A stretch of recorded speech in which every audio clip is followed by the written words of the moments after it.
আচ্ছা, এই সিক্রেট সুপারস্টারের নাম কি আপনি শুনেছেন?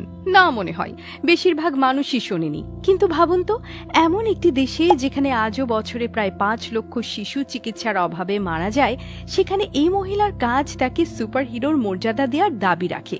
কিন্তু এই দেশটার নাম ভারত। সেখানে ক্রিকেটার, অভিনেতা আর রাজনীতিবিদরাই সেলিব্রিটি। বাকিদের তেমন কোনো কদরই নেই। রাস্তায় যদি কাউকে জিজ্ঞেস করেন পলক মুচ্ছলকে, প্রায় কেউই চিনবে না।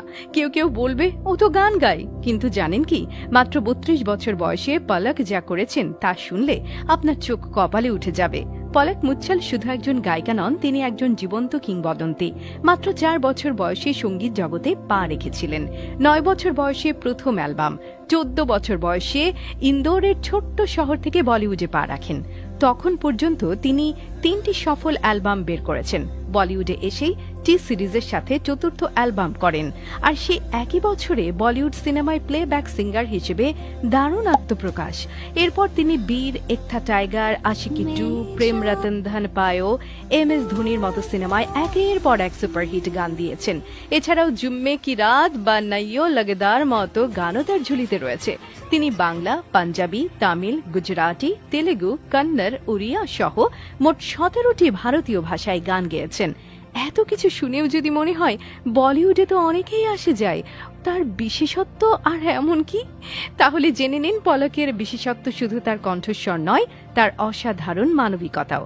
কার্গিল যুদ্ধের সময় মাত্র 7 বছর বয়সে পলক ইন্দোরের রাস্তায় রাস্তায় ঘুরে গান গেয়ে আহত সৈন্যদের চিকিৎসার জন্য 25,000 টাকা তুলেছিলেন। কে এই কাজ করলো? এক মধ্যবিত্ত পরিবারের 7 বছরের মেয়ে। জাস্ট ভাবা যায় না। সে একই বছর মানে 1999 সালে উড়িষ্যায় ঘূর্ণিঝড়ের পর তিনি ইন্দোরের দোকানে দোকানে গান গেয়ে ত্রাণের জন্য 38,000 টাকা সংগ্রহ করেন। এর পরের বছর 8 বছরের পলক ইন্দোরের এক স্কুল ছাত্রের হার্ট সার্জারির জন্য রাস্তায় রাস্তায় গান গেয়ে 51,000 টাকা তুলেছিলেন। তার এই অপূর্ব চেষ্টায় মুগ্ধ হয়ে ডাক্তার দেবী শেঠি সেই ছাত্রের অপারেশন বিনামূল্যে করার সিদ্ধান্ত নেন। একটা রূপকথার মতো শোনাচ্ছি না, কিন্তু এটা কোনো রূপকথা নয়, এটা পলক মুচ্ছলের বাস্তব জীবন। সেই ছাত্র লোকেশের অপারেশন সফল হওয়ার পর তার বাবা মা স্থানীয় সংবাদপত্রে তাদের গল্প শেয়ার করেন। রাতারাতি আরও 33টি হৃদরোগে আক্রান্ত শিশুর খবর আসে।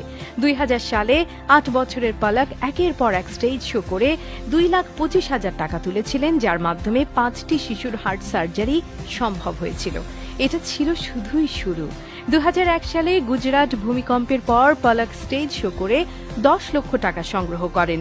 তিনি দিল সে দিল তক নামে একটি সংস্থা তৈরি করেন, যার মাধ্যমে দরিদ্র শিশুদের হার্টের চিকিৎসার জন্য তহবিল সংগ্রহ